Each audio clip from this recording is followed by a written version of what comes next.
Hello guys! நம்ம இந்த வீடியோல என்ன டிஸ்கஸ் பண்ண போறோம் அப்படின்னு பார்த்தோம்னா, 8த் புக்ல செகண்ட் இயர் உடைய புக் பேக் கொஸ்டின் தான் டிஸ்கஸ் பண்ண போறோம். ஆல்ரெடி வந்து பார்த்தீங்க அப்படின்னா, 8த் புக்ல ஃபர்ஸ்ட் இயர் கம்ப்ளீட் பண்ணியாச்சு. ஓகேவா? 6த் புக், 7த் புக் ஃபுல்லாவே வந்து நம்ம புக் பேக் கொஸ்டின் கம்ப்ளீட் பண்ணியாச்சு. ஸோ பார்க்காதவங்க பிளேலிஸ்ட்ல இருக்கு. போய் செக் பண்ணி பாருங்க. ஓகேவா? ஸோ இப்ப இதுல என்ன மாதிரி கொஸ்டின்ஸ்லாம் கேட்கறதுக்கான சான்சஸ் இருக்கு அப்படின்றத நம்ம ஸ்கிப் பண்ணாம பார்த்துரலாம். ஸோ ஃபர்ஸ்ட் வந்து பார்ப்போம். மொழியை ஆள்வோம். இதுல கேட்க அப்படின்றதெல்லாம் கேட்கறதுக்கு சான்ஸ் இல்ல. பேசுக இதெல்லாம் கேட்க மாட்டாங்க. சொல்ல கேட்டு எழுதுக. ஸோ இது என்ன பண்ணுங்க அப்படின்னா, வாசிச்சுக்கோங்க. ஏன்னா வந்து இதிலிருந்து ஏதாவது கொஸ்டின்ஸ் நம்மளால எடுக்க முடியும் ஆப்டிட்யூடுக்கு அப்படின்னா, அதையும் நீங்க எடுத்து படிச்சுக்கோங்க. ஓகேவா? இயற்கையை விரும்புவது மட்டுமின்றி, அதை பாதுகாப்பதும் இன்றியமையாதது. அது நமது கடமை மட்டுமன்று, பொறுப்பும் ஆகும். நாம் விரும்பி கண்டு களித்த இயற்கை செல்வங்களை வரும் தலைமுறையினருக்காகச் சேர்த்தும் பாதுகாத்தும் வைக்க வேண்டும். இயற்கை வளங்களின் இன்றியமையாமை குறித்து விழிப்புணர்வு உண்டாக்க ஒவ்வொரு ஆண்டும் ஜூலை 28ஆம் நாள் உலக இயற்கை வள பாதுகாப்பு நாளாக கடைபிடிக்கப்படுகிறது. ஸோ வச்சிருக்காங்க பார்த்தீங்களா ஒரு கொஸ்டின். ஸோ இந்த கொஸ்டின் என்ன பண்ணுவாங்க? ஆப்டிடியூட்ல தனியா அவங்க கேட்கறதுக்கு சான்ஸ் இருக்கு. ஒவ்வொரு வருஷமும் ஜூலை 28வது நாள் என்ன சொல்றாங்க அப்படின்னா, உலக இயற்கை வள பாதுகாப்பு நாள். ஓகேவா? உலக இயற்கை வள பாதுகாப்பு நாள் என்னைக்குன்னு கேட்கலாம். ஜூலை 28. நோட் பண்ணிக்கோங்க. Important question. தினம் பேஸ் பண்ணி கேட்குற கொஸ்டின்ல என்ன செய்யலாம் அப்படின்னா, அந்த கொஸ்டின்ஸ் கேட்கலாம். ரொம்ப இம்பார்ட்டன்ட். ஓகேவா? உலக இயற்கை வள பாதுகாப்பு நாள் என்னைக்கு? ஜூலை 28. ஓகேவா? ஸோ இந்த மாதிரி சொல்ல கேட்டு எழுதுக. இதையும் ரீட் பண்ணி அதில் நமக்கு பாயிண்ட்ஸ் எடுக்க முடியும் அப்படின்னா அதையும் எடுத்து படிச்சுக்கோங்க. Okay. So next question. Tamil எண்கள் கொடுத்துருக்காங்க. என்ன கொடுத்துருக்காங்க அப்படின்னா, க, உ, ஞ, ச, ரு, சா, ஏ, ஆ, சா, ஹ. ஸோ இதான் என்னது? 1, 2, 3 தமிழ் லெட்டர்ஸ். ஓகேவா? ஸோ அதே மாதிரி 11, 12, 13 இதெல்லாமே கொடுத்துருக்காங்க. ரொம்ப ரொம்ப ஈஸி தான். 1க்கு நம்ம எப்பயும் போல் என்ன செஞ்சுருவோம் அப்படின்னா, க வந்து எல்லாத்துலேயும் என்ன போட்டுருவோம்? 1க்கு பதிலாக க வந்து என்ன செஞ்சுருவோம்? போட்டுருவோம் இல்லையா?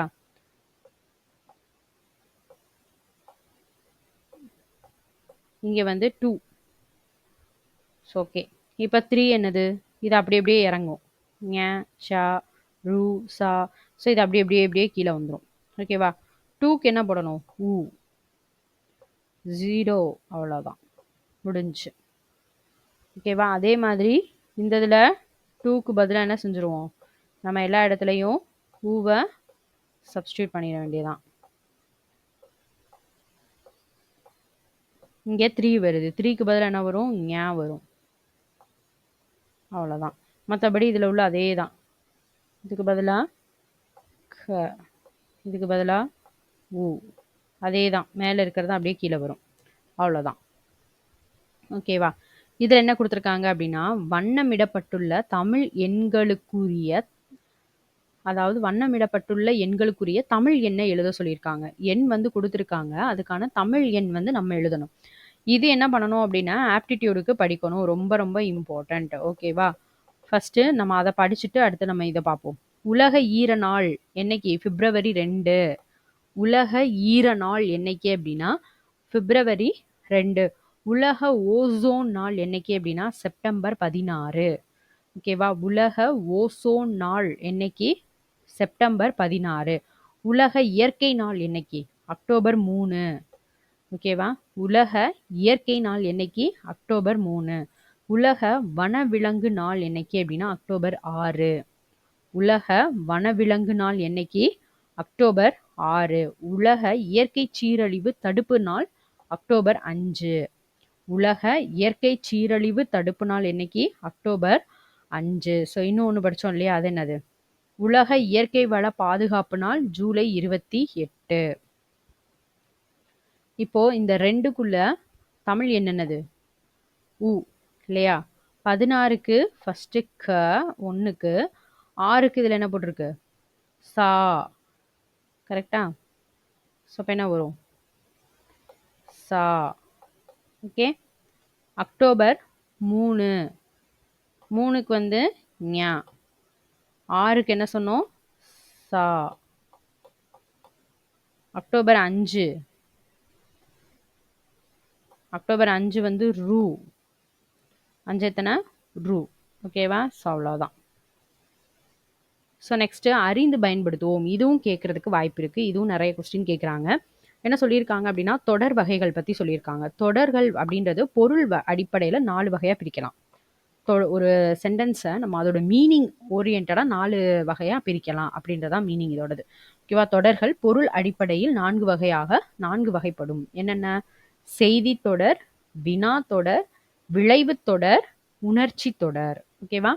செய்தி தொடர், வினா தொடர், விளைவு தொடர், உணர்ச்சி தொடர். ஸோ அது என்னன்னு பார்ப்போம். ஒரு செய்தியை தெளிவாக கூறும் தொடர் தான் செய்தி தொடர். அதாவது நார்மல் நியூஸ் அதை நார்மலாக சொல்லிச்சு அப்படின்னா அதுதான் என்ன சொல்கிறோம்? செய்தி தொடர். ஃபார் எக்ஸாம்பிள் என்ன அப்படின்னா கரிகாலன் கல்லணையை கட்டினான். எக்ஸாம்பிள் என்ன? கரிகாலன் கல்லணையை கட்டினான். ஒரு நியூஸ் இல்லையா? ஸோ அதான் செய்தி தொடர். வினா தொடர் அப்படின்னா என்னன்னா கொஸ்டின் மார்க்கோட வரணும். ஒரு கொஸ்டின் கேட்குற மாதிரி வந்துச்சுன்னா அதான் வினா தொடர். ஒருவரிடம் ஒன்றை வினவுவதாக அமையும் தொடர் வினா தொடர். எக்ஸாம்பிள் என்ன? சிலப்பதிகாரத்தை இயற்றியவர் யார்? சிலப்பதிகாரத்தை இயற்றியவர் யார்? வினா தொடர். ரைட்டா? அடுத்தது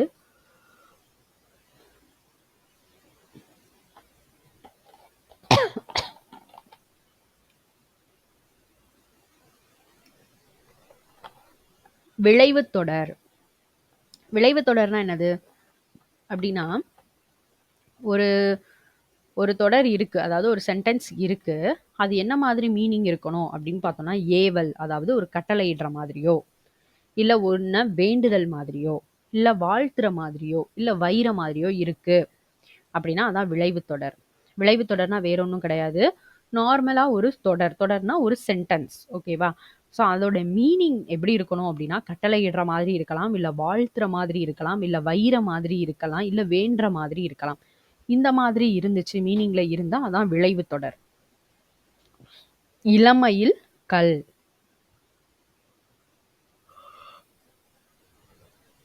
இளமையில் கல் கட்டளை. உன் திருக்குறள் நூலை தருக.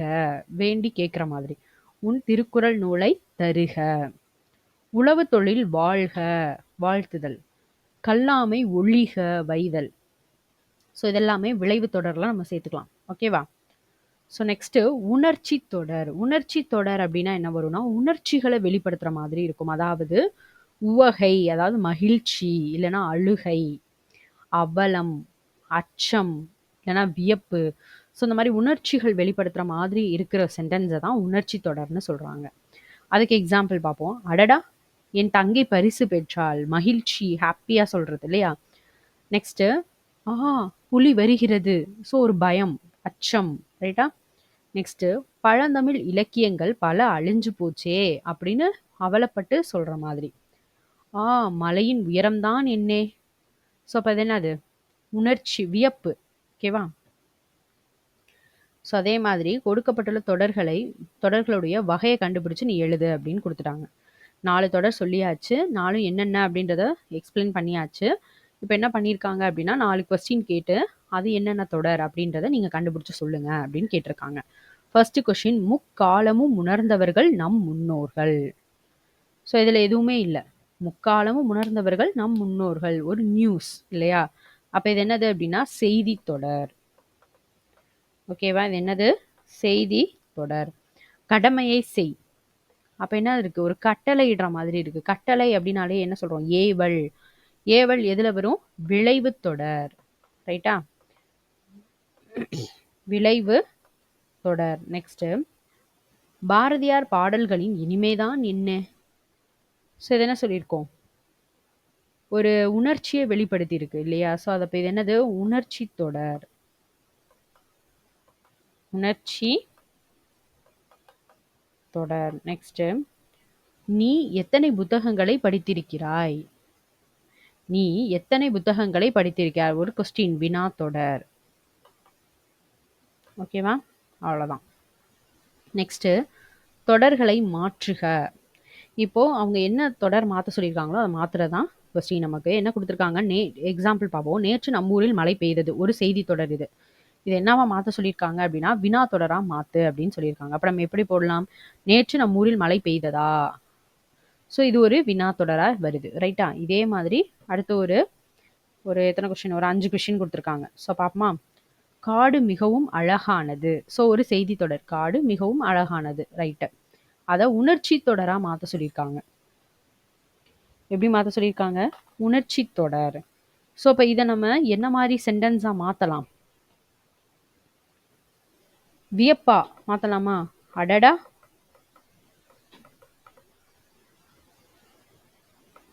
காடு என்ன அழகு சொல்லலாமா? சொல்லலாமா எப்படி? ஸோ நெக்ஸ்ட் கொஸ்டின், அந்தோ பூனையின் காலில் அடிபட்டு விட்டதே. இது என்னது? உணர்ச்சி தொடர், ரைட்டா? ஸோ இது என்ன பண்ண சொல்லியிருக்காங்கன்னா செய்தி தொடராக மாற்ற சொல்லியிருக்காங்க. அப்போ நம்ம என்ன எழுதலாம்? பூனையின் காலில் அடிபட்டு விட்டது அப்படி எழுதலாமா? ஏன்னா நார்மலாக செய்தி தொடர் தான் கேட்டிருக்காங்க. அப்போ அந்தோ பூனையின் காலில் அடிபட்டு விட்டதே, இது எப்படி எழுதலாம்? பூனையின் காலில் அடிபட்டு விட்டது, முடிஞ்சு. அடுத்தது, அதிகாலையில் துயில் எழுவது நல்லது. ஒரு செய்தி தொடர் கொடுத்துருக்காங்க. இதை என்ன பண்ணணுமா? விளைவு தொடராக மாற்றணும். ஸோ இப்போ இதில் என்ன போடலாம்? அதிகாலையில் துயில் எழு அப்படின்னு போடலாமா? கடலை தொடர் மாதிரி. ஓகே, நெக்ஸ்ட்டு, முகில்கள் திரண்டால் மழை பெய்யும் அல்லவா. வினா தொடர் கொடுத்துருக்காங்க. செய்தி தொடராக மாற்ற சொல்லியிருக்காங்க. இப்போ இதோட நிப்பாட்டிக்கிட்டோம்னா இது செய்தி தொடர். முகில்கள் திரண்டால் மழை பெய்யும், அவ்வளோதான். இதுதான் செய்தி தொடர். இந்த அல்லவான்னு போட்டிருக்கதா என்ன வருது? உணர்ச்சி தொடரா வருது, சாரி வினா தொடரா வருது, ரைட்டா? நெக்ஸ்ட்டு, காட்டில் புலி நடமாட்டம் உள்ளது. இதை வினா தொடராக மாற்ற சொல்லியிருக்காங்க. எப்படி மாற்றலாம்? இது ஒரு செய்தி தொடர், வினா தொடராக மாற்ற சொல்லியிருக்காங்க. எப்படி பண்ணலாம்? காட்டில் புலி நடமாட்டம் உள்ளதா கேட்கலாமா? ஓகே, ஸோ பார்த்து வச்சுக்கோங்க இந்த கொஸ்டின்ஸு. இது ரொம்ப ரொம்ப இம்பார்ட்டன்ட், பார்த்து வச்சுக்கோங்க. ஸோ நெக்ஸ்ட்டு, மொழியோடு விளையாடுது என்ன சொல்லியிருக்காங்கன்னா உரிய வினை முற்றுக்கொண்டு கட்டங்களை வந்து நிரப்ப சொல்லியிருக்காங்க. ஓகேவா? ஸோ இது வந்து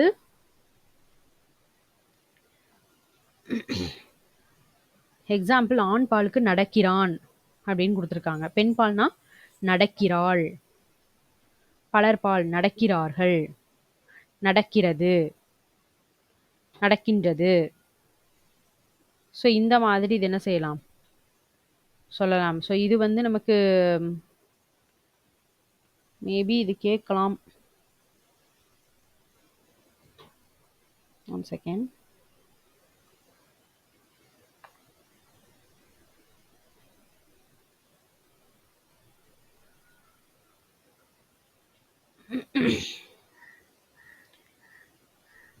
ஸோ இப்போ இந்த இதில் வந்து பார்த்தீங்க அப்படின்னா நான் வந்து சொல்கிறேன், நோட் பண்ணிக்கோங்க. இது வந்து நான் எழுதிட்டு இருந்தேன்னா நிறைய நேரம் ஆகிடும்.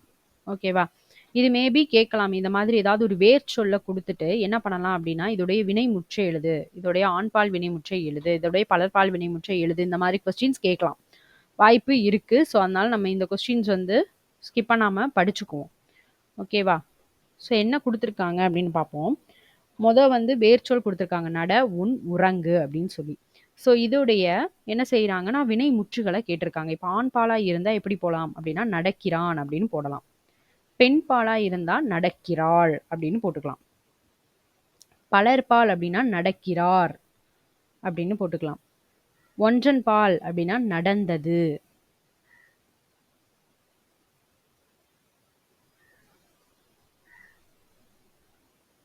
பலவின் பால் எப்படி போடணும்? நடந்தன. தன்மை எப்படி எழுதலாம்? நடந்தேன். தன்மைனா நம்ம பண்ற மாதிரி இல்லையா, நடந்தேன். முன்னிலை அப்படின்னா நடந்தீர், முன்னாடி இருக்கிறவங்கள சொல்றது. படற்கை அப்படின்னா நடந்தான், எப்படி படற்கையில உள்ள ஒரு பர்சனை சொல்றது. அதே வந்து இறந்த காலம் அப்படின்னா என்ன சொல்லலாம்? நடந்தான். நிகழ்காலம் அப்படின்னா நடக்கிறான். எதிர்காலம்ன்றது நடப்பான். ஓகேவா? ஸோ நெக்ஸ்ட்டு, உன் அப்படின்னா எப்படி எழுதணும்? ஸோ இதெல்லாம் அப்படியே நோட் பண்ணிக்கோங்க. நான் எழுதுனேன்னா நிறைய நேரம் ஆகும். ஆண் பால் அப்படின்னா உண்கிறான், பெண் பால்னா உண்கிறாள், பலர்பால் அப்படின்னா உண்டார், ஒன்றன் பால் வந்து உண்டது. பலவின் பால்னா உண்டன. தன்மை அப்படின்னா நம்மளை குறிக்கணும், உண்கிறேன். முன்னிலை அப்படின்னா உண்டீர். படர்க்கை அப்படின்னா உண்பான். அதே இறந்த காலம் அப்படின்னா உண்டான். நிகழ்காலம்னா உண்கிறான். எதிர்காலம் அப்படின்னா உண்பான். ஓகேவா? ஸோ நெக்ஸ்ட்டு அடுத்தது உறங்கு. ஆண்பால் எப்படி சொல்லலாம்? உறங்கினான். பெண் பால்னா உறங்கினாள். பலர்பால் அப்படின்னா உறங்கினார். ஒன்றன் பால் வந்து உறங்கியது. பலவின் பால் உறங்கின. தன்மை உறங்கினேன். முன்னிலைன்னு வரும்போது உறங்குவீர். ஓகேவா? அடுத்தது படர்க்கை அப்படின்னா உறங்கினாள், உறங்குகின்றார். ஸோ அந்த மாதிரி இன்னும் அவன் உறங்குறான் அந்த மாதிரி மென்ஷன் பண்ணி குறிக்கும். அடுத்தது இறந்த காலம் அப்படின்னா உறங்கினான். நிகழ்காலம்னா உறங்குகின்றான். பலர்பால் அப்படின்னா எதிர்காலம் அப்படின்னா உறங்குவான். ஸோ இந்த மாதிரி குறிக்கும். ஓகேவா? ஸோ இப்போ வினை முற்றுக்கள் கொடுத்துட்டாங்க. ஸோ இதுக்கு என்ன செய்யணுமா அப்படின்னா வேர்ச்சொல்ல நீ எழுது அப்படின்னு கொடுத்துருக்காங்க. வினை முற்ற கொடுத்துட்டு வேர்ச்சொல் வந்து என்ன செஞ்சுருக்காங்கன்னா கேட்டிருக்காங்க. நடக்கிறது நட. போனான் அப்படின்னா போ. இதோடைய வேர்ச்சொல் என்ன? போ. சென்றனர் அப்படின்னா செல். சென்றனர் அப்படின்னா செல். உறங்கினாள் அப்படின்னா உறங்கு. உறங்கினாள் அப்படின்னா உறங்கு. வாழிய அப்படின்னா வாழ். வாழிய அப்படின்னா வாழ். பேசினாள் அப்படின்னா பேசு. வருக வா. தருகின்றனர் தா. பயின்றாள் பயில். கேட்டார் கேள். ஓகேவா? நடக்கிறது நட.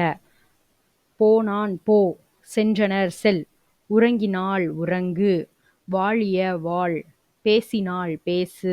வருக வா. தருகின்றனர் தா. பயின்றாள் பயில். கேட்டார் கேள். ஓகே. ஸோ நெக்ஸ்ட்டு கலைச்சொல் அறிவோம். இதில் ஒரு 10 கொஷின் கேட்பாங்க, படிச்சுக்கோங்க. கலைச்சொல் ரொம்ப இம்பார்ட்டண்ட்டு. இப்போ பழங்குடியினர் அப்படின்னா ட்ரைப்ஸ். பழங்குடியினர் அப்படின்னா ட்ரைப்ஸ். சமவெளி அப்படின்னா பிளைன். சமவெளி அப்படின்னா பிளைன். பள்ளத்தாக்கு அப்படின்னா வேலி. பள்ளத்தாக்கு அப்படின்னா வேலி. புதர் அப்படின்னா திக்கெட். புதர் அப்படின்னா திக்கெட். மலை முகடு அப்படின்னா ரிட்ஜ். மலை முகடு அப்படின்னா ரிட்ஜ். வெட்டுக்கிளி அப்படின்னா லோக்கஸ்ட். வெட்டுக்கிளி அப்படின்னா லோக்கஸ்ட். சிறுத்தை அப்படின்னா லியோபர்ட். சிறுத்தை அப்படின்னா லியோபர்ட். மொட்டு அப்படின்னா பட். மொட்டு அப்படின்னா பட். ட்ரைப்ஸ்னா பழங்குடியினர். பிளைன்னா சமவெளி.